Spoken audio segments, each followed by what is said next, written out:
Hey folks, how you all doing? Lloyd here, or Mr. Hats as I'm affectionately known in the VC, purely for my use of stupid hats that I wear every now and then. This is a strange one. Lynn actually got this for me the other day, and it's just a bit of a total contrast to the Cray Twins t-shirt I'm wearing. Imagine wearing this around Ronnie Cray. If you guys aren't English and don't understand who the Cray Twins are, go and Google them. But anyway, this video is recent listens that I've had over the last 4 weeks. I'll go through the compact discs first, and then I'll check out the vinyl. Compact discs are usually played in my car. Vinyl are obviously, LPs are played at home because I don't have a record player in my car for obvious reasons. Anyway, so listen to this one, The Clash's second album. Given me enough rope. I won't go into detail because I'm shortly going to be doing a Clash albums ranking, so I don't want you to know exactly what I think of this album prior to me doing that ranking, or it could be a waste of time watching the video. Had this one as well, Kiss Dynasty, or as the Americans say, Dynasty, but as we're in Australia, we're going to call it Dynasty. Great album. Probably sort of their disco album, I guess. It had 2 big hits on it, Sure Know Something, and obviously the disco banger, I Was Made for Loving You. The good thing about this album, it's actually got 3 tracks by the late great Ace Frehley, who is my favourite member of Kiss, followed by Peter Criss. So yeah, great album, can't go wrong. Pulled out this 5 album set a couple of weeks ago. Weezer.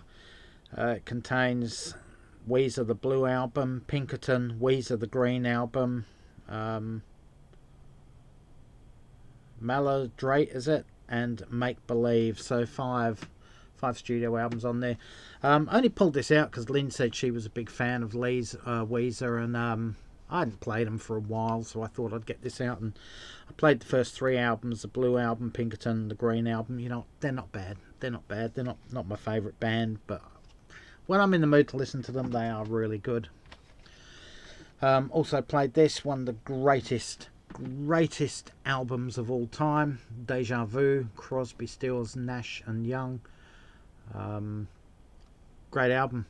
It's their first album with Neil Young in the band, their second, just Crosby, Stills and Nash. I think they released 6 or 7 albums under the name Crosby, Stills and Nash, and 3 Crosby, Stills, Nash and Young. Great album. One of the greatest albums of all time, as I said. One of the other great albums of all time, we had Rust Never Sleeps on in the car as well. Neil Young, Crazy Horse. Absolute brilliant album. This actually was pretty much recorded live, but during the dubbing process they took out most of the crowd clapping, cheering, etc. But every now and then you can just hear a bit in this album. So it was double dipping by Neil Young. He had live Rust and Rust Never Sleeps the same year, and people went out and bought both of them, not realising it was both basically the same album. Still continuing on with my journey of the Johnny Cash, Rick Rubin produced American Recordings albums. This is number 4 of the 6 albums. This one does contain the 9 Inch Nails cover, Hurt. Absolutely brilliant. Won't tell you what I think of the rest of this album because there will be a Americans Recordings rankings video coming out over the next few weeks, hopefully. So woo. Alright, so now we're up to the 6 albums on CD here. Lynn and I have just been away for about 7 or 8 days. We just got back 2 days ago. These are the albums we took away for our road trip. It's about 700 miles north. We went to a fishing coastal town called Calbarry, and on that trip we took 6 LPs. Normally we take what do we take? We normally take Appetite for Destruction, Guns N' Roses. We normally take Black in Black.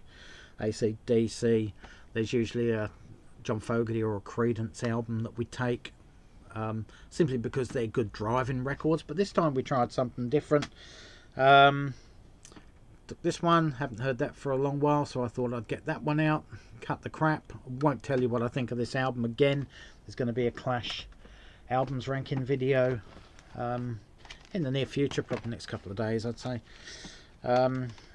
Also took one for Lynn, being a big fan of this album. I'm not a big fan of Purple Rain, but I am a fan of most of his material that come after this, but Lynn's a big fan of that one. We can't go anywhere without playing the great Leo Sayer in one form or another. So this is an 18 track compilation. Hoping you can read all them. Maybe you can't. Contains all his hits from the 70s and early 80s. So great stuff. It's also obligatory for us to put in a Queen album when we go away. So I put in jazz, partly to annoy Lynn. She's a big Queen fan, but she really hates Mustafa, the opening track, but I really love it, so had to do that one. Picked up this one to take. Hadn't heard this for a while, but he's got a new album out, Joshua Headley. This is his debut album from 2018, I believe, Mr. Jukebox. So he's a country singer. He's signed to Jack White's Third Man Records in Nashville. I think Jack White actually produced this album. I could be wrong, but I'm pretty sure he would have if it was on his record label. This guy's pretty much in the same vein as Jim Reeves, George Jones, and Marty Robbins. So it's that sort of country, western, crossover type, crooner type stuff, and he does it really well, especially on this album. So if you like that sort of music, go and give Mr. Jukebox by Joshua Headley a listen. I'm sure you'll enjoy it.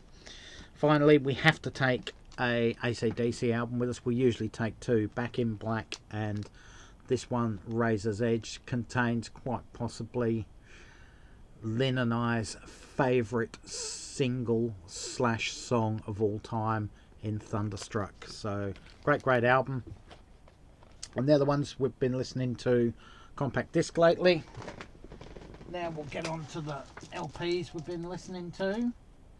Quite a few here.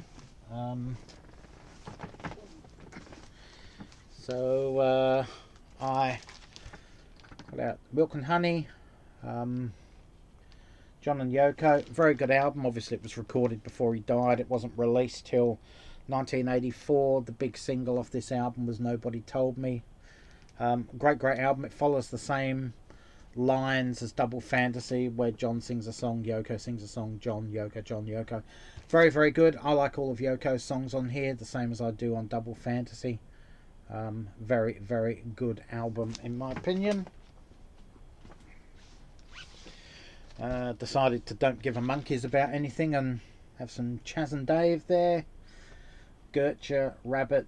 Got my beer in the sideboard here. They really were the singles off this album. Very good album in my opinion, for some knees up Cockney rhyming slang. Decided to play this from Lynn's collection, Lexicon of Love, ABC. Yeah, I'm not overly impressed with this album. I like the singles, Poison Arrow, Look of Love, and All of My Heart. I think they're really good. The rest of the album just falls a bit flat for me. One from Lynn's album, which I had never heard before, and it's A Taste of Honey, disco funk group from the 1970s. This one was released in 1978.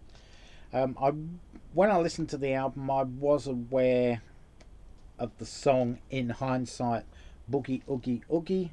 It's almost a 6-minute version on here as opposed to the initial, obviously 3-minute single. Very good album, very funky, not overly disco doof stuff, but it's very funky as well, so it's really good album, which I was surprised. Thought I'd give some John Denver a listen with Back Home Again. This album is from 1974. I mean, the amount of great songs on this album. You got Grandmother's Feather Bed, Thank God I'm a Country Boy, Annie's Song, Sweet Surrender. I mean, Back Home Again, the title track, absolutely brilliant. You know, most artists would be happy with all those songs spanning a decade of career, and he's got them all on one album. And there is the tracks I haven't mentioned are just as good as the ones I just did mention. Absolutely incredible album by the great, or late great, John Denver. Decided to give this one a listen as well. I did that as part of a Red or Dead thread. I forget who did the thread now, sorry, forgetting, because of the red spine and obviously dead members. So there's two members of Andy Taylor, John Taylor from Duran Duran. You've got Tony Thompson from Chic. I think he was from Chic. And obviously you've got the late great Robert Palmer. Great album with the hit single Some Like It Hot. And obviously there's a Get It On, Bang a Gong, which is a cover of the old T-Rex classic. Decided to listen to a bit of Paul McCartney too, after it was again one of the dead threads with the red spine. Thought I'd give that one a listen as well while I had it out. Tug of War, great album. The only thing I don't really like on this album is actually Ebony and Ivory. Just really not a Stevie Wonder fan. However, I do really like the Somebody Who Cares song on it, which is really good. And obviously the one with Stevie Wonder, What's That You're Doing, sort of a funky disco type thing. Great stuff. Take It Away is brilliant. Tug of War. Here Today, the tribute to John Lennon. Wanderlust is probably one of the top 10 songs of his career. Ballroom Dancing, absolutely brilliant. Get It with Carl Perkins, yeah, just absolute solid album in my opinion. And as part of that same Red Spine contest, Red or Dead, I decided to give this another listen. Stop and Smell the Roses, Ringo Starr. Yeah, well, I don't know what you can really say about that. Yeah, not that great. Rack My Brain isn't bad. Single. I think it was written by George Harrison. From memory, yeah, it was written by George Harrison. Yeah, apart from that, it's a really, yeah, we won't go into that. The 70s were Ringo's period. We've got a debut album by Aussie rockers, Australian Crawl. This album's called The Boys Light Up. This was 1980. Great album. Their songs are sort of upbeat and jovial and with some dark lyrics. If you're a fan of, I think, Men at Work's Business as Usual album, I think you'd really like these guys. They are really good. They only made 4 albums from memory and a couple of EPs. And then singer James Rain had a decent successful career for at least 10 years after these guys split up. He's still releasing albums now.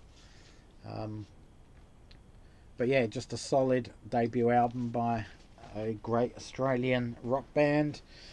Next, I thought I'd play this. I've had this a couple of years and never actually played it. Nick Sester, Sugar Rush. You probably don't know the name unless you're Australian. He was the lead singer of Aussie rock band Jet. You may recall them. They had a huge worldwide hit with Are You Gonna Be My Girl from their Get Born album, which was their debut album of 3. They split up after 3 albums. Nick Sester went to Italy to live for a while, come back, recorded this album. Yeah, it's pretty bluesy at times. There's a bit of psychedelic rock in here as well. It's just different from the stuff he was doing with Jet, but a pretty good album nonetheless. And what else have we got? We've got a few more here that I've been listening to on LP. This one is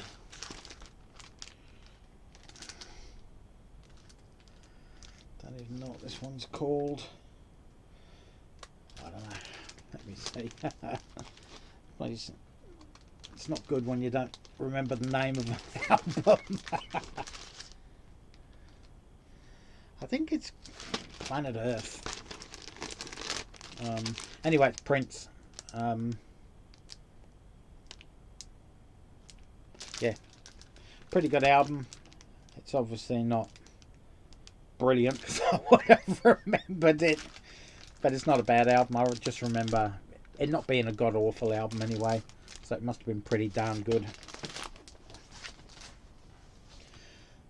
Also played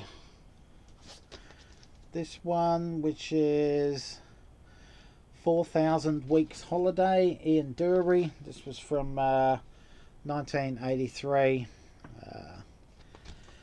Not a bad album. It's Ian Dury. It's got funky reggae vibes happening as it does with all his stuff. There's a lot of catchy hooks and beats and just full of Cockney rhyming slang with a bit of humour. Decided to give Jump Up a listen. I haven't heard that for a while. Elton John. This one was released in 1982. Contains the brilliant ballad Blue Eyes, and of course Empty Garden. Hey Hey Johnny is tribute to John Lennon. The rest of the album's okay. It's okay. There's some good songs on it and there's some not so good songs on it, but overall it's a pleasant listen. Thought I'd give this one a listen. Sheena Easton with her Take My Time album. This is the one that contains No.5, Morning Train. It was called Morning Train in the US and here because 9 to 5 was already a big hit in the charts for Dolly Parton from the movie of the I forget what movie was it from, I can't remember, but she had a big hit with it, so it was called Morning Train here. So that one. Pulled out some Neil Young. So in the last month that's three Neil Young plus a Crosby, Stills, Nash and Young album. So yeah, great album. Contains 4 Strong Winds, which was the big hit, and obviously the title track Comes a Time. Great album. Nicolette Larson does backing vocals on a couple of these tracks, and A Lot of Love, one of the songs on here, Nicolette actually covered with a lot of success not long after this album. Oh, another Elton. Okay. Don't shoot me, I'm only the piano player. Very good album. Daniel's on here, Elderberry Wine, Teacher I Need You. Yeah, just a real good album. I think my favourite songs on here are the ones that bookend it. Daniel, opening track on side 1, and High Flying Bird, the closing track on side 2. Decided to give this one a listen. Dead or Alive with Youthquake. Obviously it contains You Spin Me Round Like a Record, My Heart Goes Bang, and Lover Come Back to Me. I think that was a hit here in Australia as well, or mine ate it. Yeah, really, and that's the way I like it. Yeah, not a bad album. Stock Aitken and Waterman production on this, but it was a nice listen. It was better than I thought it would be. This is from Lynn's collection as well. Wanted to hear some Gino Vanelli. I've got a couple on compact disc, but this is Lynn's Big Dreamers Never Sleep. Good album. I hadn't realised I knew any songs from this album when I was looking at the track listing, and I thought, well, I like his voice, I like it. This one comes from 1987, and he had the big hit Wild Horses off here, which I actually didn't realise was Gino Vanelli, but yeah, great album. Such a great singer. Decided to give Olivia a listen with her album Physical. This was 1981 from memory. Yeah, not really a fan of Olivia, but as a random pick I pulled it out. Had obviously the title track and Make a Move on Me, which were the two hit singles off here. Silvery Rain is probably my favourite track on the album. I think that was released as a single in the UK, and I'm pretty sure that was a cover of a song that Cliff Richard sang in the early to mid 1970s. Correct me if I'm wrong, folks. 3 albums to go. Picked up a Slim Dusty album to listen to. This is from Lynn's collection. Australian country artist. This was released in 1973. The guy actually released over 100 albums on the Columbia label here in Australia. He's real country. He's from that era of, say, the Hank Williams style. He does a bit of yodeling every now and then, which is annoying, but overall he sings songs about the country, songs about the land of Australia, and you could probably relate to it if you're American. Same sort of stuff as the ranches and that they have out there. So that was another good listen. Decided to give this album a listen as well. Hello, I Must Be Going. Phil Collins. Not really a huge fan of Phil Collins, but it does have it's a good album actually. It ended up being a good album on this listen. Through These Walls, Can't Hurry Love, cover of the Supreme song, I Don't Care Anymore. But it's not a bad album. I've got his first 4 or 5, I think, 4 solo albums, and they're reasonable. They're pleasant listens, but they get a bit too repetitive after a while. Finally, Elvis Presley sings Flaming Star. This was released in 1969, it says here. It was his first budget release album. These songs here, there's a couple of songs here from, well, obviously Flaming Stars from the Flaming Star soundtrack. There's 1 or 2 here from the Live a Little, Love a Little soundtrack. One recorded live being Tiger Man. Ooh, Yellow Rose of Texas, The Eyes of Texas. Most of them are soundtrack songs from movies, so not really great, but I actually wanted to hear the actual title track, so I just played the whole album. So, and that's it, folks. That's what I've been listening to over the last 3 weeks, 3.5 weeks. Obviously there's a lot of vinyl there for a change. So anyway, sorry to bore you for the last 23 minutes. I'll get back to my playing with my stupid ears on my stupid hat. Anyway, guys, thanks for watching. Leave your comments in the comment section below if there's any of these artists you like or don't like. Anyway, guys, all for now. Stay safe, take care, catch you around, and bye, folks.